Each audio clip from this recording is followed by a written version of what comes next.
Shalom. Call halal Yahweh by Shem Shai by Shem Rakak.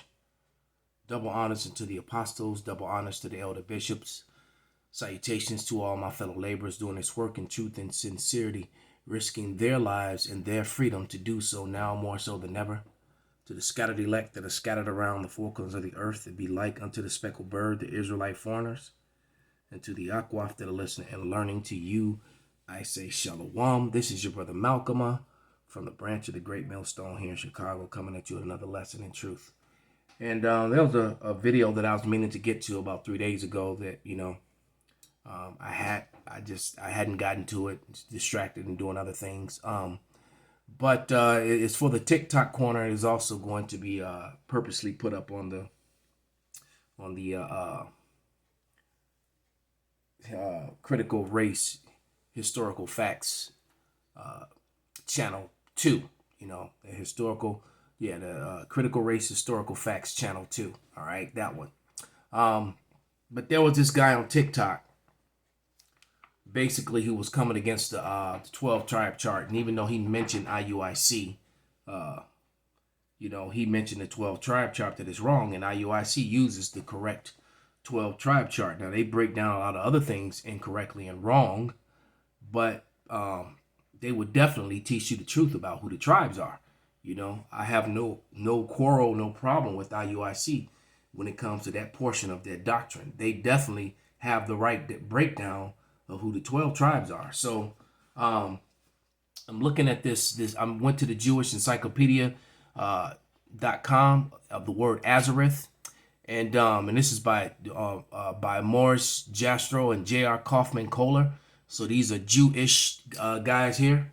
And they pointed out the fact that in the Jewish Encyclopedia, well, you can read the first paragraph, the name of the land beyond the great river, which is talking about and that's, when you go back to 2nd Ezra, the 13th and 14th chapter, because this guy who made this outlandish claim that the world split during the time of Peleg, I think that's in Genesis 10 and 25, and that the people over here were already here. No, that's not true. No one was living over here. The world split after the flood, all right? But no one was living in this portion of the world.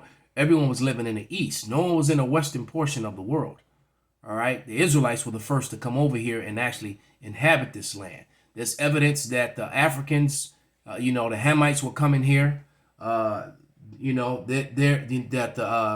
Moab may have even come here, all right? But no one was living here, okay?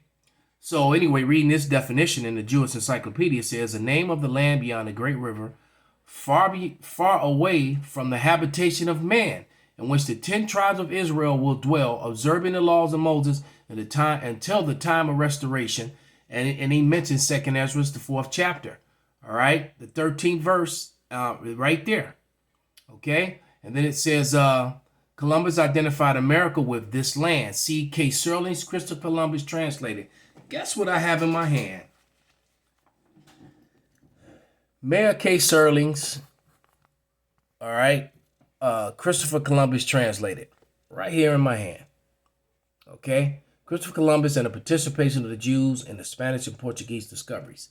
And on page 15, it does exactly that. Let me see if I can get some light. Shine on the book here. There's shadows behind me. There it is. It says, he was also very fond of reading the Bible. This is page 15. In the 4th book of Ezra, which is Ezra's, in the Greek, which was proven it was a part of the book of Ezra. You got first and 2nd Ezra. It also has a third and fourth book. All right. And it says, which was probably written by a Jew, no, it was, who lived outside of Palestine, according to his own assertion, the incentive that implied him to plan his discoveries not for the love of science, but the interpretation of the prophecies of Isaiah. All right. So he knew. So that whole man-made lie that Christopher Columbus was looking for India, that was a lie to cover up the fact. All right. That was a lie that they came up with to fit the white superiority narrative, that white, extreme Christian extremism narrative because they didn't want to acknowledge to the world that they came over here to looking for the Israelites, because they knew that that there was a lot of gold in wherever this Azareth was, because Solomon in the book of Kings sent his African, his Hamite servants over here on a great trip, which they came every 3 years. It took them a year and a half to get here and a year and a half to get back, and they always came back with gold and fruit and turkeys, animals that that came from America. So there's physical evidence of that, and the Israelites went to that land. Okay, so without any further ado, let's play the hypocrisy and idiocracy of this guy who just shouldn't be teaching. This guy needs to be taking notes only and never make a video again. I mean, real talk. But let's show his face to the world. It says rebuke before all. So here we go.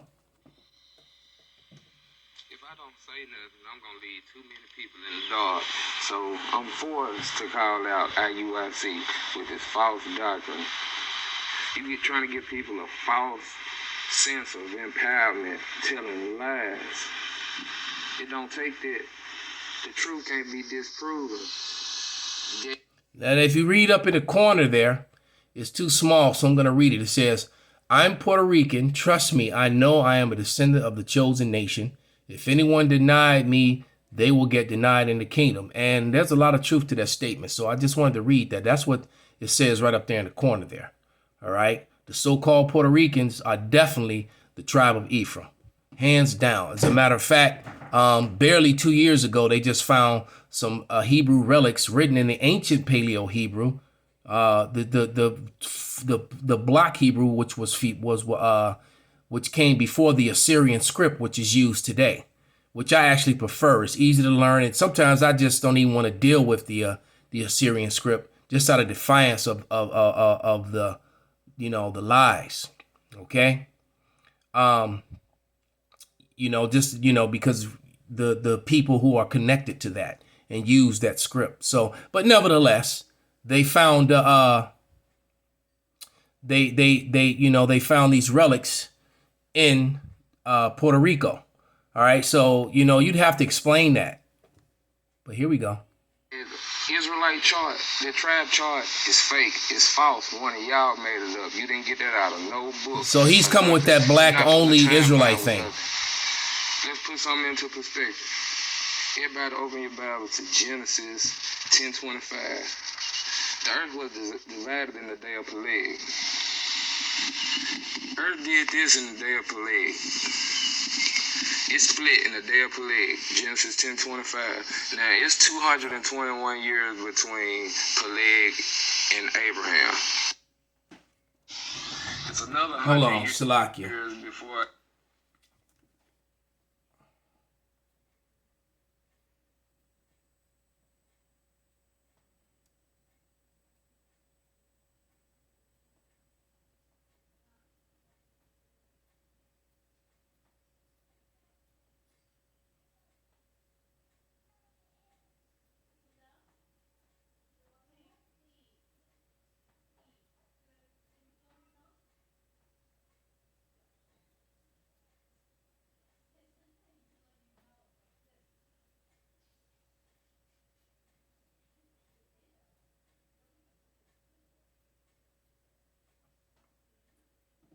Salakia, someone was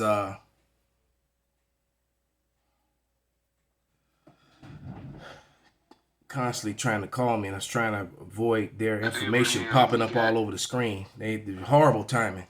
And this is the second that first time I tried to do this video, Satan just don't want this to come out, man. But here we go. Isaac, and another 60 years before Isaac had Jacob and Esau. Now, these people were already in these places when the earth split. How could they be descendants of? And that's where he's so off with. Where he's getting that from. This is a guy who really doesn't know history and is winging it.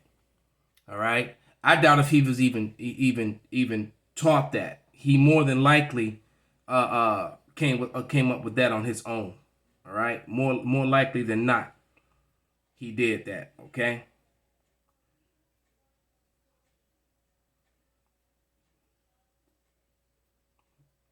All right, Salakia. So let's go to Second Ezra and read it.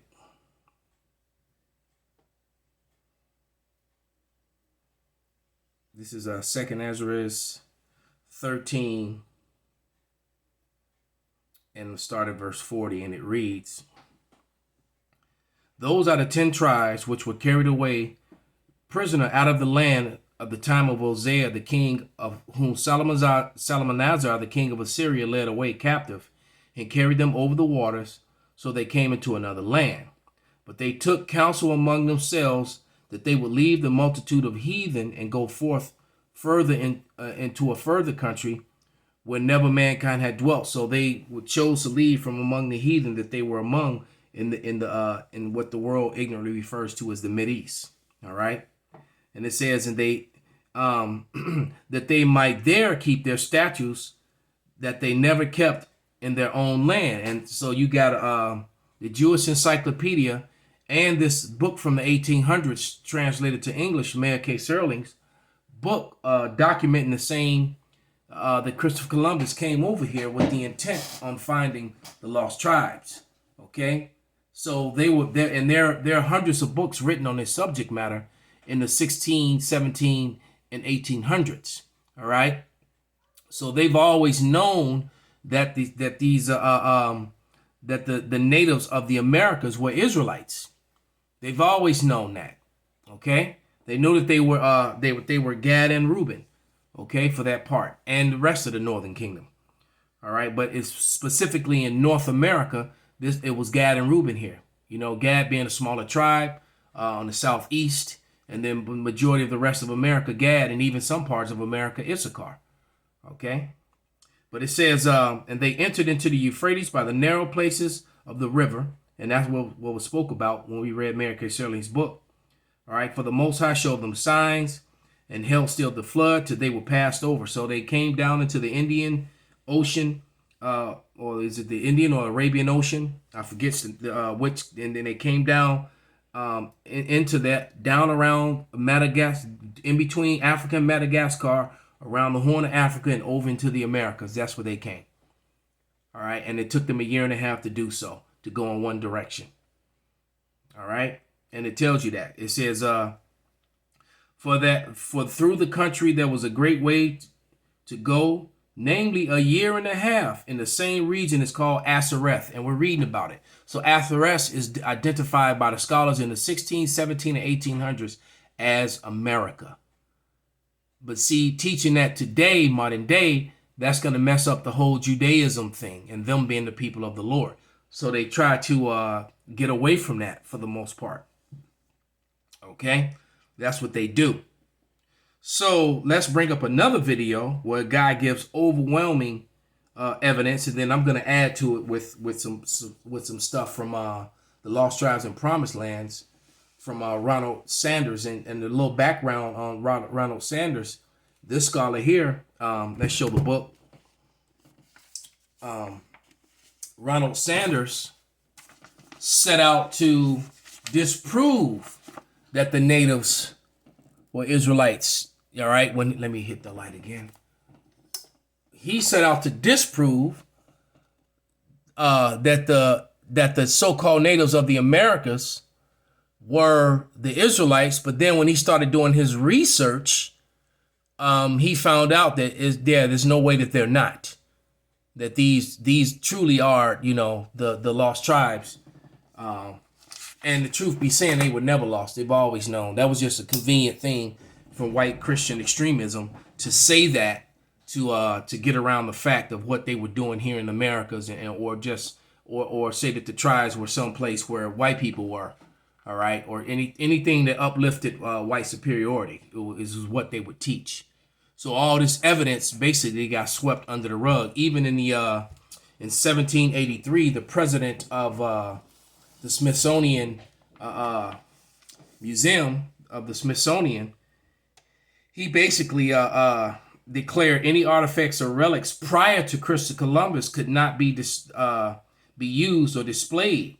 All right, anything before 1789. All right, And like the Batcree stones, for example, any relics that were found prior to Christopher Columbus, he did that in 1782 and 1789. Because what did that do? That helped proved that you got to think you had Indian removals going on and murdering and the stealing of the land of the natives, and then you had white Christian extremism at the hand of this, and Judaism all at the hand of this, and that would have vilified them. To like, wait a minute, these people are the Lord's people, and you're murdering and killing them and stealing their land. So in order to protect that lie, they got deemed Indians, and Indian means savage. They were called tree niggers and all sorts of bywords. Okay, so they had to protect that lie. Okay, and there was so much information they were keeping customs that there was no way for that they would know if they weren't the people. As you're gonna see in this video, you're gonna hear the brother in the video even break down how people were saying that, well, they were only keeping these customs because the devil showed it to them. All right, it's like, what? It's just they would come up with all these weird excuses to try to get around the fact that the people over here in the Americas are indeed Israelites. So let's let this Judite go in on the studies. Someone who's learned and not like that clown in the beginning. Ideas that explained and legitimated the enslavement of Africans were also deployed to justify the uprooting and destruction of Indian nations, and then moved.